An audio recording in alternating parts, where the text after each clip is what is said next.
बिस्मिल्लाहिर्रहमानिर्रहीम। सजना तो बेलियो अस्सलाम वालेकुम। पंजाबी बैठक के नाल सैयद तनवीर नकवी तुहाडी खिदमत विच हाज़र है। अज असी अपने चैनल में थोड़ा आगां वधाने। मेरा मकसद कोई तुहानू शेर व शायरी सुनाना नहीं, तुहाडे तक सोफिया की तलीमात नूं अपनाना है। सफ़रे इश्क दे विच सोफिया ने अपने कलाम के जरिए इंसानियत दे नाल प्यार का दरस दिता है। वारिस शाह साहब ने अपने कलाम का आगाज़, अपनी हीर का आगाज़ मलका हांस तो एक मसीत तो शुरू किया सी।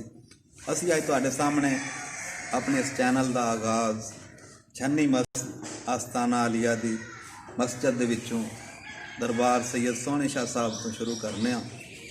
वारिस शाह साहब का कलाम तो आओ फिर अगां वधने बेलियो। अव्वल हमद खुदा दा विरद कीजे,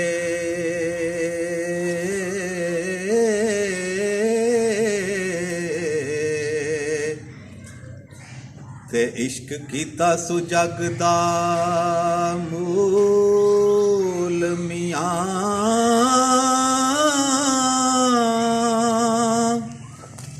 पहला आप ही रब ने इश्क कीता, ते माशूक है नबी रसूल मियां। ते दुनियादार ना कोई रोवेगा इत्थे,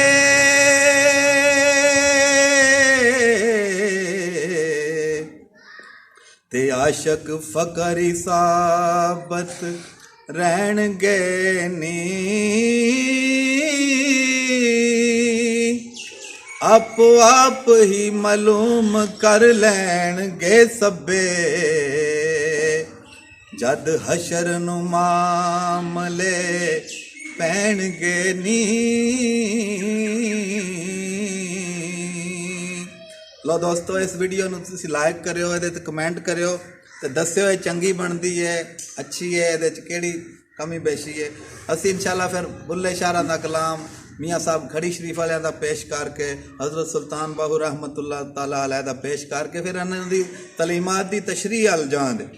साडा मकसद इंसानियत दे विच प्यार वंडना है, इंसानियत दे विच इश्क व मुहब्बत दा, एक खुदा दी वहदानियत दा दरस देना है। अल्लाह दे वाले अपना ख्याल रखियो। अस्सलाम वालेकुम।